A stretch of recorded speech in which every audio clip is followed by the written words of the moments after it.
자, 오늘은 벌써 시조까지 거슬러 왔네요. 자, 우리가 지금 이제 4단원을 배우고 있고요.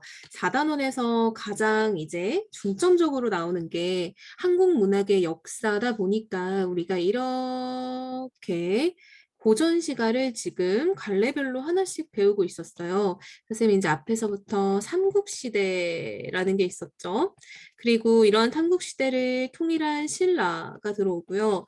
그리고 고려가 오고 조선이 온다라고 했죠. 자, 그랬을 때 삼국시대에 있었던 갈래 명칭은 고대 시대에 있었던 모든 노래라고 해서 고대가요라고 했었고요. 신라시대에는 이제 향가라는 갈래가 있었고 고려시대에는 고려가요라는 게 있었죠. 자, 그리고 조선시대는 이제 가사로 대표되는 게 가장 일반적인데 민요나 언해나 악장 같은 것도 있어요. 자, 뭐 아리랑 같은 민요 있고요. 그리고 언해라는 거는 한문으로 쓰여져 있는 시를 언문, 즉 한글로 해석했다라고 해서 언해라는 장르가 있고, 자 마지막에 악장이라는 게 있어요. 이 악장은 이제 용비어천가로 대표돼서 어떤 이제 교훈성을 굉장히 많이 가지고 있는 문학 갈래라고 보면 됩니다. 자 그리고 이제 오늘 배울 게 바로 시조라는 갈래예요. 시조는 이렇게 고려 말기에 처음 만들어져서 조선시대 내내 널리 창작이 됐던 갈래라고 보면 돼요. 자, 우리 시험 범위 한번 정리해 볼까요? 일단 3단원에 있었던 정읍사가 고대가요였어요. 근데 정읍사는 가장 예외적인 작품이라고 했죠. 일반적인 고대가요의 느낌을 거의 안 가지고 있는 작품이었어요. 자, 그리고 우린 향가로 들어와서는 19체 향가인 제망매가를 본격적으로 배웠고요. 그리고 학습 활동에 있었던 8구체 향가인 모죽질환가도 배웠어요. 고려가요로 넘어오면은 굉장히 특징적인 작품 원령체 형식을 지닌 고려가요 동동 배웠죠. 총 14면짜리였고 1연은 이제 궁중 편입에 될 때 추가된 구절로 알려진 서사가 들어있고 나머지 2연부터 14면까지는 1월부터 12월에 쭉 이어져 있는 고려가요 작품이었죠. 자 그리고 이제 가사는 송민곡이라는 거를 배울 거고요. 자, 시조는 이제 오늘 배울 여기 성산문과 계량의 시조, 그리고 윤선도의 만흥 3개, 잡담이상 사설시조 이렇게 배울 거예요. 자, 그럼 일단 우리가 늘 해왔던 것처럼 계속 강조를 하고 있죠. 가장 중요한 건 고전 시가는 갈래별 특징을 절대 놓치면 안 된다라고 쌤이 강조를 굉장히 많이 하고 있었어요. 그래서 작품별로 이 갈래는 이런 특징이 있다를 꼭 알아놔야 돼요. 그래서 오늘은 이제 시조를 정리를 한번 해봅시다. 자, 시조 여기다 한번 쌤이 정리를 해볼게요. 자, 시조라는 갈래는요. 고려 말기에 창작이 시작됐다라고 했죠. 고려 말기에 처음 만들어져서요. 조선시대 내내 성행했다라고 해요. 성공적으로 유행했다라는 거죠. 자, 두 번째. 이러한 시조는요, 가장 큰 특징이 형식이 정형화되어 있다라는 거예요. 정형시라고 하죠. 형식이 굉장히 틀에 맞춰져 있다라는 거야. 무슨 형식인가 봤더니, 자, 하나하나 정리를 해볼게요. 첫 번째. 3, 장이라고 하는 건요, 이제 줄을 말해요. 행이라고도 할 수 있겠죠? 우리 앞에서는 구체라고 했었어요. 그렇죠? 4구체, 8구체. 자, 세 줄짜리로 이루어져 있고 한 줄은 두 덩어리, 즉 두 구로 이루어져 있다라고 보는 거예요. 6구 그리고 글자 수는 45자 내외를 지켜야 된다. 플러스 마이너스 가능하다라는 거예요. 자, 그다음 두 번째는요. 이런 3장을요. 자, 여기 옆에다 한번 정리해 볼까? 첫 번째 장을 초장이라고 하고요. 두 번째 장을 가운데 중자에 써서 중장이라고 하고 마지막 장을 끝 종자를 써서 종장이라고 해요. 그랬을 때 이러한 종장의 첫 번째 덩어리라는 거죠. 첫 음보는 세 글자, 즉 삼음절이에요. 삼음절을 꼭 지켜야 합니다. 자, 예를 한번 들어볼까요? 자, 여기 있죠. 자, 마지막 줄의 첫 번째 덩어리는 바로 세 글자다. 비록에 있네요. 자, 천리에 이렇게 있죠. 띄어쓰기 단위가 아니라 한 번에 끊어있는 단위이기 때문에 띄어쓰기가 있어도 상관이 없어요. 자, 그 다음에 어리고 마찬가지네요. 그 다음은 세 글자, 아마도 세 글자. 자, 조금 다른 갈래가 나왔는데요. 얘는 역시 세 글자를 맞추고 있죠. 자, 그래서 이렇게 마지막 줄의 첫 음보는 세 글자를 꼭 맞춰줘야 되는 게 시조의 굉장히 형식적인 특징이라고 보면 돼요. 자, 이런 것들이 다 맞춰져 있는 것들을 우리가 평시조라고 해요. 시조가 처음 만들어지고 나온 평범한 시조라고 볼 수 있겠죠. 자, 이 두 가지가 다 맞춰져 있는 게 평시조라는 거예요. 자, 평시조는 이제 시조라는 갈래가 처음 나왔을 때 만들어졌기 때문에 보통 고려 말부터 조선 전기에 이제 창작이 됐겠다라고 보는 거죠. 시조가 만들어지고 처음 있었던 갈래라는 거예요. 그러다 보니까 새로운 갈래가 나오고 뚝딱뚝딱 이 갈래를 바로 쓸 수 있는 계층은 당연히 양반 사대부 계층이었겠죠. 왜냐면 얘네는 맨날 첫날 밥만 먹으면 공부밖에 안 해. 그러니까 새로운 갈래가 나와도 충분히 금방금방 습득할 수 있다라는 거야. 3장 6구 45장 오케이 뭐 그까짓 거야 뭐 껌이지 뭐 이러고 쓰는 거예요. 이런 양반 사대부들은 당연히 그래서 형식을 잘 지켜요. 3장 6구 45자의 마지막 줄의 첫 번째 덩어리는 세 글자 오케이 가는 그쵸 엄격하다라고 적어야 되는데 그쵸. 형식을 엄격하게 지킵니다. 그리고 이들이 관심 있는 건 뭐겠어? 그렇지. 유교에서 배우는 것들, 성리학에서 배우는 것들, 효, 충, 인의, 예지, 신 뭐 이런 거 있죠. 그리고 자연, 개 좋지 이런 것들. 자연 속에서 유유자적 너무 좋아 뭐 이런 느낌이에요. 자, 근데 이랬던 평시조가요. 이제 훗날 더 많이 퍼지게 돼요. 자, 왜 그랬을까 봤더니 한글이 이제 조선 전기에 만들어졌는데 이게 이제 널리 우리나라 조선 팔도에 다 보급이 됐나 봐요. 그쵸? 자, 한글이 이제 보급이 되면서 꼭 양반이 아니어도 이런 이제 문학 작품을 창작할 수 있는 계층이 생긴 거예요. 자, 그때 만들어진 시조를 사설시조라고 합니다. 자, 얘는 이제 조선 후기쯤이 되겠죠. 당연히 양반뿐만 아니라 기녀나 부녀자나 일반적인 평민들이 주된 창작층이 되는 거예요. 이제는 양반이 아닌 평민 계층도 글을 쓰기 시작했다. 근데 이 사람들은 일이 따로 있죠. 낮에는 농사를 지어야 돼요. 그러니까 밤에 이제 글을 틈틈이 써. 그러다 보니까 형식을 엄격하게 지키는 게 어려워진 거예요. 자, 그래서 1번 규칙은 이제 지키지 않지만 2번 규칙은 엄격하게 지키는 형태가 됐다라는 거야. 즉 3장 6구 45자는 이제 아니에요. 어떤 변화가 생겼냐? 중장이 굉장히 길어져요. 무한대 이렇게 해볼까요? 중장을 뭐 3줄, 4줄, 5줄, 6줄, 10줄까지 쓸 수 있게 됐다라는 거야. 왜? 이 사람들은 맨날 첫날 글 공부만 하는 계층은 아니기 때문에 하고 싶은 말이 많은데 압축하는 게 힘들어요. 그러다 보니까 그래 그럼 우리가 초장이나 중장은 길게 쓸 거야. 근데 종장은 웬만하면 지켜요. 그리고 종장의 첫 음보의 상음절 얘는 무조건 지켜요. 왜냐? 이거는 지켜야 시조거든요. 자, 그럼 이 사람들이 이런 시조를 썼다. 당연히 유교, 성리학, 자연친학 관심 없겠죠? 왜? 성리학 존나 싫을 거 아니야. 자기가 태어나기를 신분이 안 좋게 태어났더니 평생 그렇게 살래요. 좋지 않죠? 그래서 이 사람들은 좀 관심사가 달라요. 일상적인 이야기, 뭐 사랑, 이별, 시어머니가 저를 너무 괴롭혀요. 뭐 이런 이야기들을 쓴다라는 거죠. 그래서 사설 시조로 넘어가면서 형식적으로도 변화가 생겼고 주제면에 있어서도 굉장히 많은 변화가 생겼다라는 거예요. 자, 보면요. 이 성산문의 시조, 평시조입니다. 조선 전기에 쓰여진 평시조, 계량의 시조 이것도 뭐 거의 형식적으로 지켜지고 있죠. 자, 그리고 여기 많은 윤선도의 작품은요. 평시조인 거 맞는데요. 얘는 자 보세요. 하나의 제목 하에 여러 가지 연이 합쳐져 있는 작품이에요. 자, 이런 거를 다른 말로 연시조라고 해요. 즉 제목이 하나 있고 그 제목 하에 동일한 주제를 가진 여러 덩어리들이 있다. 이게 연시조예요. 자, 그다음 마지막 누가 지었는지도 모를 이 작품이 바로 조선 후기에 평민들이 창작했을 거라고 보는 사설시조입니다.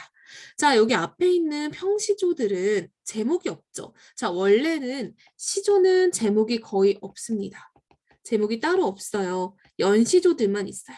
연시조는 본인들이 이런 주제로 써야겠다 하고 딱 제목을 만들어 놓고 연마다 다 조금씩 내용을 다르게 썼기 때문에 제목이 있고요. 보통의 시조는 제목이 없기 때문에 이렇게 첫 번째 줄을 따서 보통 부르는 경우가 대부분이에요. 자, 금방 말한 것처럼 초장, 중장, 종장, 자, 총 몇 장? 3장입니다. 자, 그리고 구는 뭐냐? 자, 이거 얘기부터 한번 해볼게요. 구는요, 일단은 우리가 한 장이 네 덩어리로 끊어서 읽혀요. 그런 걸 우리가 사음보라고 해요. 덩어리를 음보라고 봅니다. 그랬을 때 지금 사음보가 이렇게 되는 거야. 수양산 바라보며 이제를 하나 놓라. 그쵸? 1, 2, 3, 4 되죠? 이게 사음보예요. 그랬을 때 우리가 구라는 단위는 두 덩어리가 한 구예요. 이게 한 구야. 그럼 여기가 또 한 덩어리 나오죠. 2구. 그 다음 줄여 죽을 준들 또 두 덩어리죠. 그 다음 채미라도 하는 것과 네 덩어리. 그쵸? 그 다음 비로액 푸세 것인들 5. 그인이 땅에 났다니 6. 이게 구입니다. 그래서 총 6구가 돼요. 자, 글자 수 한번 세보세요. 45자 플러스 마이너스 한 두세 글자 정도 돼 있어요. 굉장히 엄격하죠. 그래서 한 행은 사음보다 이건 역시 시조의 규칙이라고 볼 수 있어요. 저는 쌤이 늘 하는 말이 있는데요. 보통 이렇게 사음보짜리는 노래 부르기에는 적합하지 않은 경우가 많아요. 한마디로 뭔가 흥얼거리면서 야, 내가 재밌는 노래가 있거든? 너 알려줄까? 라고 하고 구전되는 갈래는 보통 사음보가 아니라는 거예요. 그럼 구전되고 유행하는 건 보통 사음보다라는 거야. 예를 들면 우리 고려가요 배웠죠? 고려가요는 굉장히 평민들 사이에서 유행을 해서 널리 구전됐다라고 했어요. 이런 고려가요나 민요 같은 거 있죠. 민요. 이런 민요는 잘 불리는 것이 특징이기 때문에 보통 삼음보로 쓰여 있어요. 현대로 넘어오면 김소월 시들도 삼음보입니다. 김소월의 시들. 그래서 잘 불리는 건 삼음보, 조금 그렇지 않은 건 사음보라고 보면 돼요. 그래서 사음보에 보통 시조나 가사, 졸라 부르기 싫게 생겼거든요. 이런 시조나 가사 같은 게 있어요. 자, 이런 것들도 잘 정리해 놓으세요. 시험 범위에 여러 갈래가 들어가면은 구분을 정말 잘해야 되기 때문에 어떻게든지 좀 친구들이 잘 기억할 필요가 있어요. 자, 그럼 이제 본격적인 내용을 들어가 볼게요. 자, 내용을 딱 들어가 보려고 또 안 할 수가 없네, 이야기를. 자, 성산문이란 사람 있죠? 자, 이 사람은요, 조선시대의 문신인데요. 개유정난 시기에 있었던 신하예요. 자, 개유정난이 뭔가 봤더니 개유년에 일어난 정치적인 난이다라는 거야.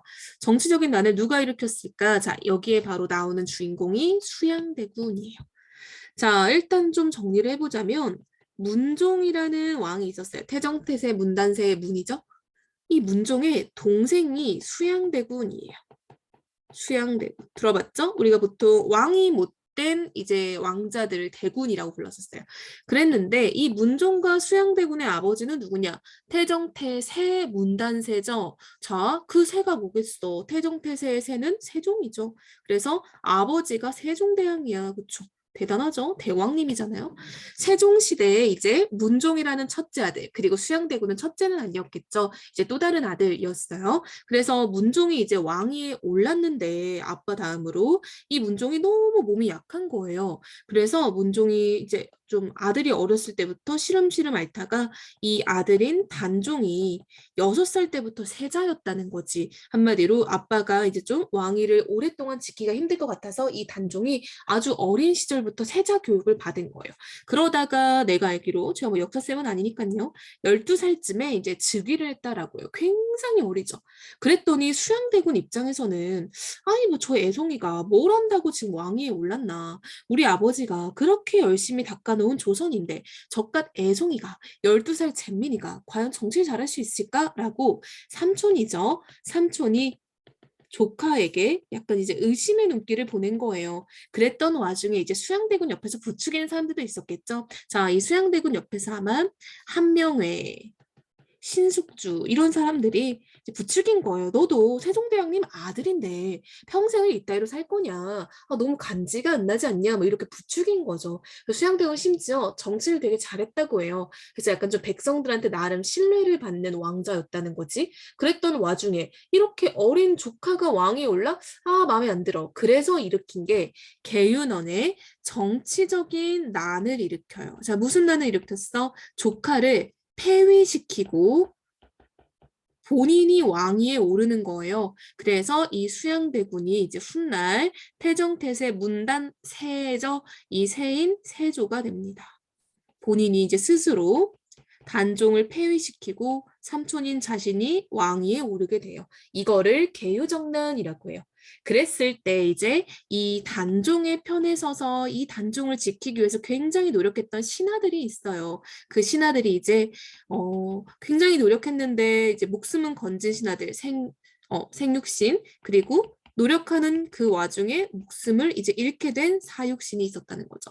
6명의 살아있는 신하, 6명의 죽어있는 신하, 이 사람들 말고도 굉장히 많은 사람들이 죽었다고 해요. 그래서 이때 이 생육신, 사육신이 단종을 지키는 와중에 그쵸, 이 단종을 보필하기 위해서 굉장히 노력을 해요. 그 와중에 이제 굉장히 많은 작품들을 남긴 거죠. 억울하다 이렇게. 우리는 억울하면은 엽떡 먹고 마라탕 먹고 이러는데 옛날 시대 사람들은 억울하면 뭐예요? 일단 펜을 들고 글을 써요. 그래서 나온 게 이 시대의 계유정난 시기에 굉장히 많은 작품들이 나왔어요. 그중에 이제 우리는 성산문의 작품을 볼 거예요. 되게 시조를 많이 남긴 사람 중에 한 명이에요. 자, 보겠습니다. 서론이 완전 길었어요. 자, 수양산을 바라보며 이제를 하나노라라고 나왔죠. 자, 수양산, 냄새가 나요. 왜요? 우리 배경 이야기 들었잖아. 근데 이 수양산은요, 중국에 실제 존재하는 산이에요. 첫 번째, 중국의 실제 존재하는 산이기도 하고요. 두 번째, 냄새가 나, 뭐, 이름이 비슷하죠? 수양대군을 뜻하기도 한다. 하나의 단어에 이렇게 여러 가지의 뜻이 있어요. 이런 거 우리가 의미가 중첩된다라고 해서 중의법이라고 해요. 자, 첫 번째, 중국의 산이라고도 해석이 되고, 수양대군이라고도 해석이 된다. 자, 수양산을 바라보며 제 누군가 볼게요. 자, 이 사람들이 바로 수양산을 배경으로 한 고사를 지닌 사람들이에요. 자, 이 사람들은요, 중국의 고사 속 사람들입니다. 자, 어떤 인물들인가 봤더니 본인들이 모시던 왕이 마음에 안 들어서 수양산에 기어 들어가요. 수양산에 들어가서 은거, 즉 은밀히 숨어 살다라는 거죠. 은거하며 고사리를 캐먹으면서 평생을 살았던 사람들이다라는 거야. 그래서 이 사람들은 왕이 마음에 안 들다고 자신의 삶을 저렇게까지 쓸 수 있단 말인가 해서 지주와 절개를 상징하는 인물이에요. 이 사람들은 이제 백이 숙제라는 사람들을 줄여 부르는 거야. 정말 줄임말 좋아하죠, 우리나라.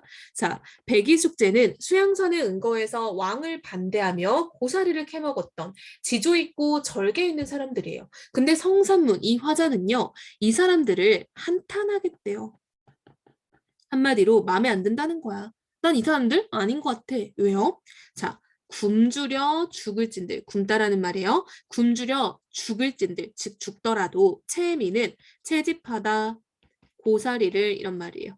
그럼 고사리를 채집한다겠죠? 고사리를 채집하며 사는 것인가? 하는 것인가? 라고 물어보는 거죠. 근데 실제로 진짜 물어봐요? 아니죠. 봐봐. 굶주려 죽을 찐들 고사리 캐먹을 거야? 이렇게 물어보는 게 아니라 캐먹겠냐? 그게 말이 되냐? 이런 말이에요. 한마디로 서리적 표현인 거죠.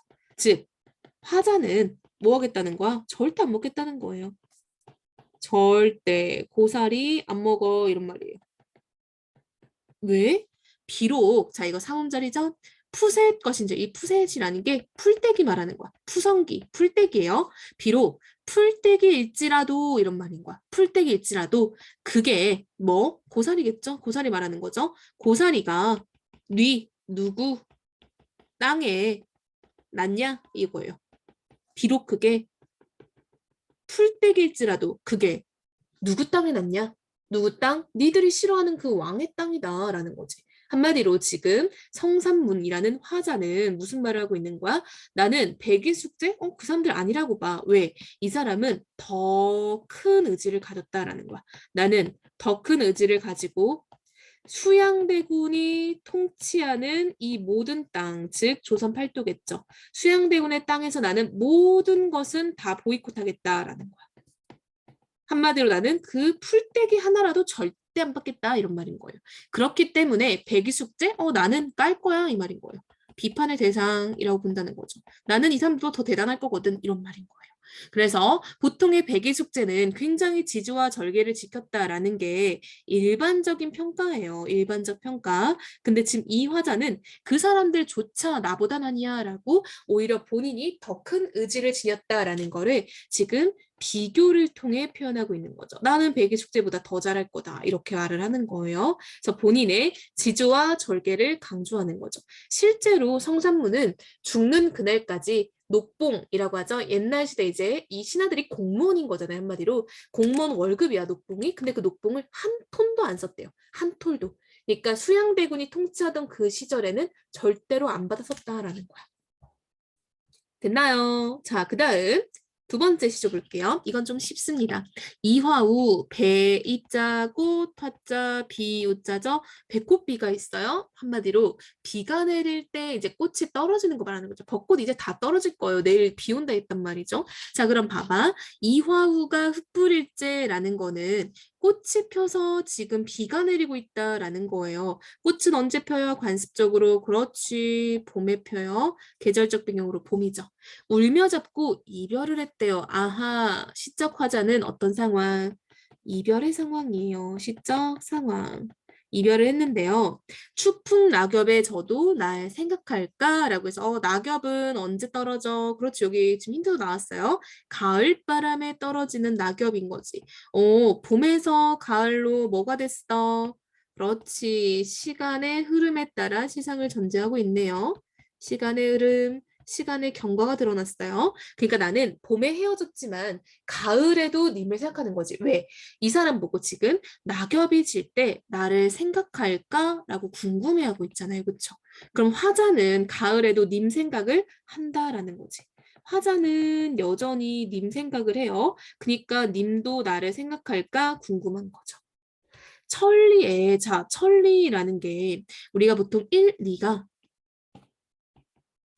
뭐 3.75km 이 정도 된대요. 그럼 천리라는 거는 3,750km잖아요. 우리나라로부터 3,750km를 가려면 조선 한반도 땅이 무궁화 삼천리 화려강산이란 말이죠. 그랬을 때 진짜로 천리를 말하는 거냐? 그렇다기보다는요. 이럴 때 나오는 이런 천리는 진짜 구체적인 거리가 아니라 심리적인 거리를 말하는 거예요. 나와 님 사이에 느껴지는 어떤 거리감이다라는 거죠. 따라서 이런 게 님과 화자 사이에 구체적이고 사실적인 거리감을 제시했다라고 하면 완전 틀린 말이에요. 심리적 거리야. 한마디로 나와 님이 굉장히 멀리 떨어져 있는 것 같다라고 뜻하는 거예요. 외로운 꿈. 지금 화자의 감정은 어떻대요? 외롭대요. 오락가락한다. 그래서 화자는 여전히 님을 그리워하고 있다라는 내용이겠죠? 어렵지 않네요.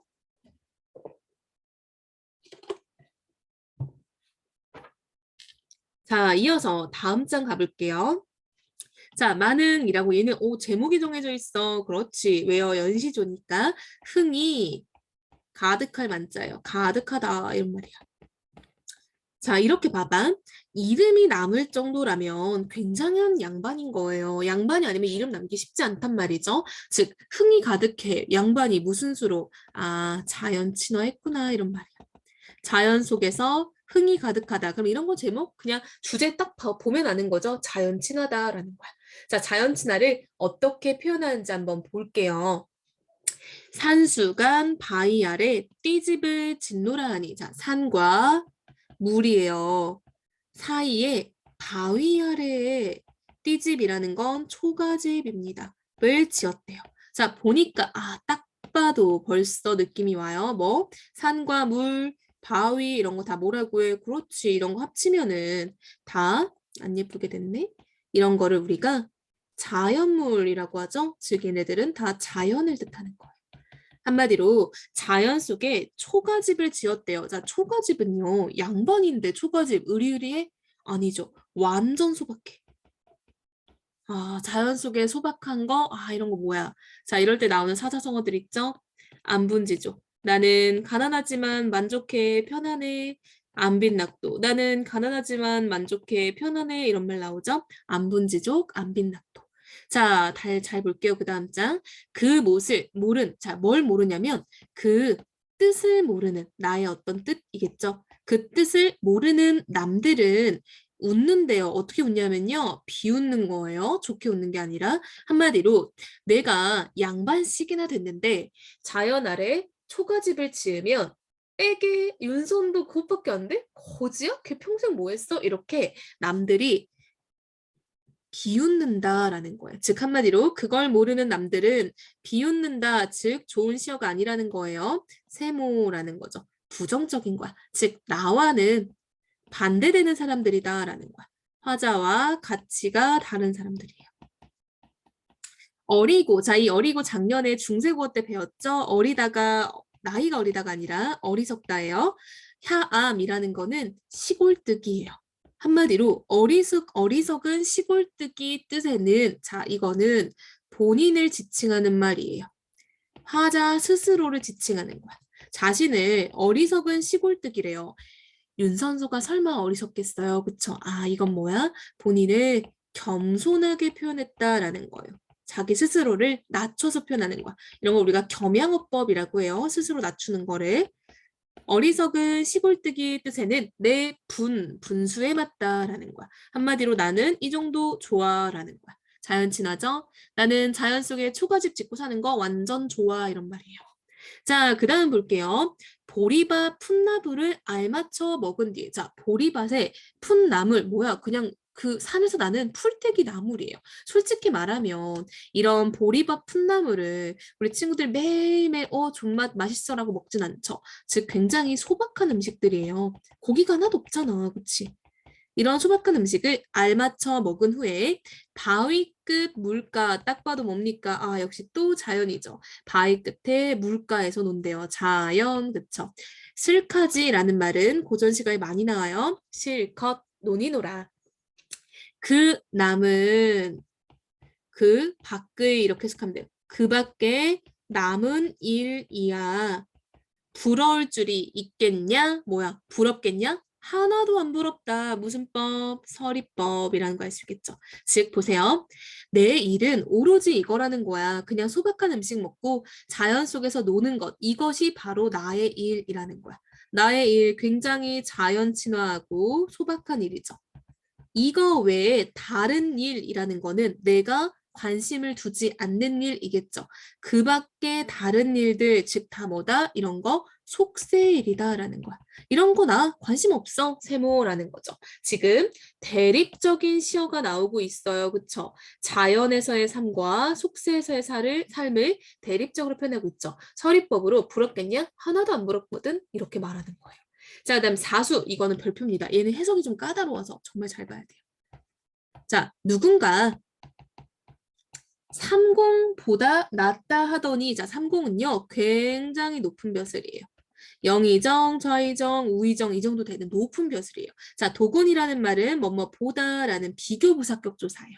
자, 누군가가 30보다 낫다라고 말을 했다는 거예요. 자, 한번 이걸 표시를 잘 해볼게요. 누군가가 이렇게 말을 한 거야. 30보다 나아. 뭐가? 자연이 이런 말이에요. 자연이. 근데 내 생각에는 나의 생각에 이거는 만승이 이만하겠냐? 자, 만승 뭐냐면요. 천자예요, 천자. 즉 황제라고 보면 돼요. 나라를 다스리는 어떤 전 세계를 다스리는 이런 사람을 만승이라고요. 천자가 이만하겠냐?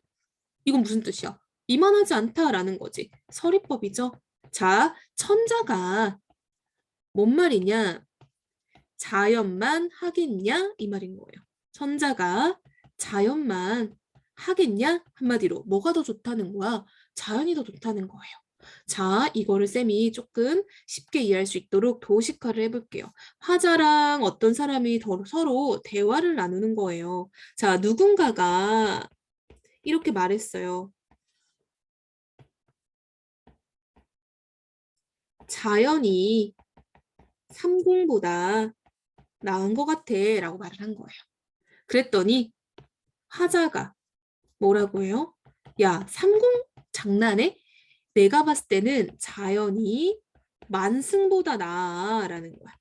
근데 이 만승은 사실 삼공보다 높은 거잖아. 그쵸? 영의정, 좌의정, 우의정보다 나라를 다스리고 전 세계를 다스리는 게 더 높은 거잖아요. 한마디로 누군가와 화자는 같은 뜻을 지녔다면 맞아요, 틀려요? 이 둘은 같은 뜻을 지녔다. 맞죠? 왜요? 둘 다 자연이 좋다라는 거에 동의하는 거예요. 근데 좀 더 높다라고 보는 거는 화자인 거죠. 한마디로 누군가랑 화자는 서로 다른 의견을 가졌다면 맞아요, 틀려요? 아니라는 거예요. 서로 다른 의견이 아니라 둘 다 자연이 좋은 거 맞아라고 동의하는 거예요. 이해됐죠? 이거 되게 조심해야 돼요. 이제로 해어든 자 해다가 생각하다예요. 옛날 말로 해다 이런 말로 나와요. 이대로 생각해 보거든. 소부가 허유가 약도더라 이 말은 뭐냐면 중국 고사 속 인물들이에요. 이 사람들 역시. 자, 이 사람들은 뭐냐? 자연 친화가 좋아서 속세의 삶을 버리고 떠난 고사 속 인물이에요. 아까 우리 성산문 시조에도 있었죠? 이 사람들이 약도더라. 야갔더라라는 거야. 야갔다가 근데 요즘 말은 좀 약간 안 좋은 뉘앙스로 쓰이죠. 이 당시에는 영리하더라 이 말인 거예요. 한마디로 화자는 소부 허유가 영리했다라고 칭찬하는 거예요. 예찬하는 거야. 아마도 임천, 자 수풀과 이런 천에서 느끼는 한가로운 흥취라는 거야. 한마디로 수풀과 천 이런 거는 자연이겠죠.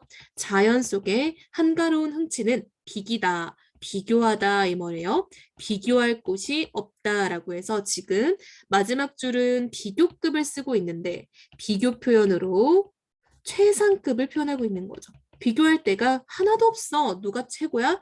자연이 최고야. 이 말을 하고 있는 거예요. 이게 이제 만능에서 가장 까다로운 수예요. 그래서 확인을 좀 잘 해야 되고 누군가와 화자가 같은 의견이다라는 걸 잘 알아야 합니다. 자, 마지막 사설시조 볼게요. 자, 사설시조 쌤이 아까 말했죠. 평민들이 썼기 때문에 평시조에 비해서 굉장히 이야기가 러프하고 되게 좀 재밌고 형식이 조금 흐트러져 있는 경우가 많아요. 자, 이 사람이 왜 창을 내고자 하는지 한번 우리가 볼게요. 자, 창을 내고자. 근데 어디에? 가슴에 창을 내겠대요. 가슴에 창을 낼 수 있어, 없어? 없죠. 자, 지금 보니까 불가능한 이야기를 하고 있어요. 불가능한 상황을 설정합니다. 왜 근데 가슴에 창문을 내고 싶다고 할까? 고무장지, 쇠살장지, 들장지, 열장지, 암돌조기, 수돌조기, 배목걸쇠 이런 것들이 다 창문을 만들 때 실제로 필요한 도구들이에요. 창문을 만들 때 실제로 필요한 도구예요. 나열하고 있죠? 열거하고 있죠? 열거법. 크나큰 장도리가 이제 망치 비슷한 거야. 뚱딱 박아. 이런 거 뭐야? 음성 상징어죠. 굉장히 재밌게 표현했네. 뚱딱 박아서 이내 가슴에 창을 내고자 한대요. 왜 그런가 봤더니 이따금씩 가끔씩 이런 말이에요. 답답할 때면 열고 닫고 하고 싶대요. 한마디로 화자가 답답할 때 창문을 열어서 환기를 하는 것처럼 가슴도 환기하고 싶다라는 거야. 굉장히 참신하죠. 마음도 환기를 하고 싶어라는 참신한 발상이 들어간 거예요. 자, 근데 사실상 여기 지금 중장을 한번 주목해 볼까요? 중장에서 이렇게 많은 창문 제작 도구들을 나열을 하고 있는데 실제로 창문을 만들 수 있어 없어? 없죠. 완전 실제로 만들 수도 없는데 개 오바를 하고 있는 거예요. 이런 오바를 우리가 웃기네 해악성이라고 한다는 거죠. 사설시조는 이런 특유의 웃음을 가지고 있다라는 거야. 아니 진짜 만들 수 있는 것도 아닌데 왜 이렇게 오바해? 그쵸? 해악성이다라는 거야. 화자는 답답할 때 이렇게 창문을 열어서 내가 환기하면 좋을 텐데 라고 생각을 하고 있는 거예요. 자, 이 부분 때문에 굉장히 연계 지문으로 많이 나오는 시가 있어요. 연계 포인트 뚜둥. 사설 중에 이런 게 있어요. 노래 삼긴 사람 이 등장한 어떤 시조가 있거든요. 즉 시름이 너무 많아서 뭐 하도할시야 이런 말이 나와요. 시름이 너무 많아서 노래로 이렇게 불러서 만든 사람들이 있는데 그렇게 해서 시름이 풀어질 것 같으면 '나도 노래를 좀 불러볼까?' 이런 시조가 있어요. 그래서 이 사람도 굉장히 시름이 많아서 즉 고민이 많아서 뭔가 답답함을 가지고 있는 사람이겠죠.